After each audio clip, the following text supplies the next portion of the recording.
Hello and welcome to my channel. If you're new, make sure you click subscribe right down here. I'm Master Bart. I'm an occupational therapist and I'm a martial artist. This is part 3 of a 4-part series on development of 10 through 14-year-old kids. And today we're going to be focusing on the emotional growth of this age group. Wow, emotional growth. Their emotions at this point are all over the spectrum. They're dealing with so many different things. Apparently, it's worse for boys than it is for girls, although I bet you a lot of moms that have girls are going to dispute that. But really, there's so many things going on for these kids at this age level. That their emotions, their hormones, their feelings, they're all running rampant, and they really don't know what to do with all this emotional energy that they have, right? So young people, below 10, children 5, 6, 7, 8, they don't think so far into the future. They don't worry about the future all that much, but the teens do. 10 through 14, they worry about the future. They worry about things like, if they go to school, what's going to happen in school tomorrow? Are kids going to tease them? Are they going to dress the right way? Are kids going to look at their shoes or see a pimple on their head and make fun of them? They're looking at all this stuff. They worry about if they're going to be bullied. They're worried if they're going to have to deal with, friends coming to them with, alcohol or drugs. They're going to be worried about social skills, social interaction, social rejection. These are all things that are in their head constantly. They're constantly thinking about this. They're very, very self-conscious about their body, about what they do, about what they say, about everything. And so 10 through 14, definitely an emotional roller coaster. Really, really challenging for them, okay?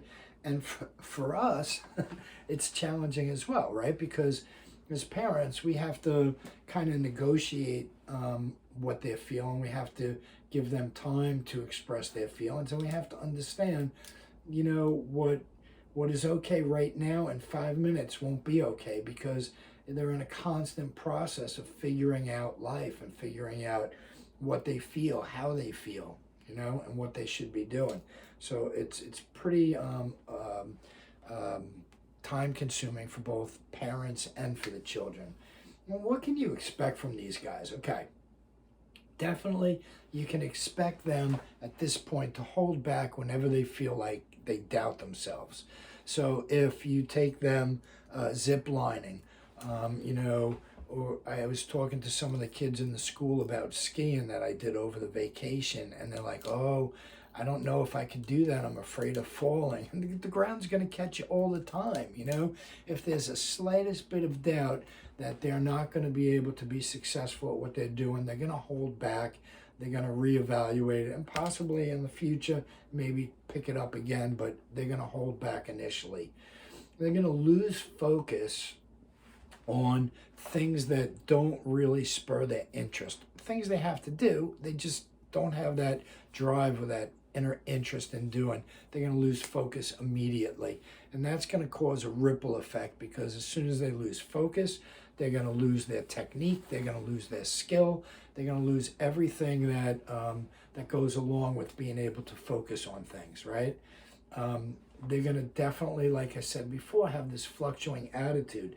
They're going to be so passionate about something at 1 minute, and 5-10 minutes later, they're going to be off on a different tangent. So they're going to fluctuate on anything and everything that happens in the house and happens in school as well. They could be best friends with this guy or girl now, and then in 10 minutes, they're not going to be best friends. They're going to have issues with them, right? So this fluctuating attitude is going to be there. And they're not going to be able to express what's going on because of this, because their emotions change constantly. they're not going to be able to express what they're feeling, because what they're feeling is going to be changing, right? Constantly changing. So our goals really as parents, as teachers, as educators, is to help them understand these changes, and most importantly, understand that it's happening for everybody, not just them. And even as adults, sometimes we feel like, why is this happening to me? Why did I lose my job? Or why couldn't I take care of this? But it happens to everybody. And it's a process of growing and developing and maturing and understanding that you're not being singled out. It's just that's how you feel. So we have to kind of coach them through that and let them know that they're normal and what they're feeling is real. At this point, I'd have to say the most important thing I had to give my son was my time. And, we have only so much time in a day, so it's really difficult or challenging to sacrifice that time. But the more time that you give your children, the more rewards they're going to get from it. Just knowing that you're there to coach them, knowing that you're there to provide assistance if they need it, is most important. You're not there to tell them what to do. You're not there to teach them, what's happening or what's going on. You're just there to coach them if they ask, if they need help, if they need you just to stand next to them and give them support, not verbal support. Just be there for them, right? You need to teach them to rely on their internal motivation. You spent 10 years, 12 years giving them all the skills they need to deal with any situation that they have. They need to rely on that internal instinct and perform the way they know they should. They have the answers. They just need to depend on themselves, rely on their information, and use that information correctly. They have the skills. You just got to give them an opportunity to use it. You want to teach them to focus, right? So, I spoke about this in some of the other videos about the multitasking. Multitasking slows you down. It doesn't speed you up. It's proven. Just going from one task to the next is going to lose your train of thought. It's going to cost you more time than it is going to save you more time. Teaching them to focus and how to use 100% effort to get their tasks done. It's an art, it's a skill. It has to be developed, and you can be the coach for that. When you're seeing this going on and you're seeing them jumping between things, just say, hey, let's take care of one thing first, and then we'll worry about the second thing. So teaching them how to focus, and then teaching them how to make decisions based on facts, right? We spoke before about they make decisions on the spur of the moment, really quick. They don't think about the consequences. And this is another adult skill, or a skill that you want to give them for their adulthood, is looking at the cause and effect, looking at what's going to happen if I do this, what's going to happen if I do this.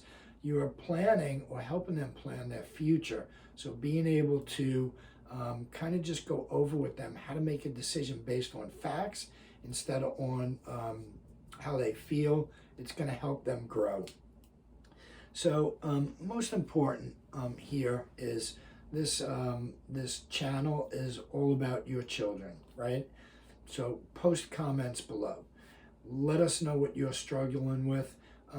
Give us information on how you deal with some of these things that the kids are going through.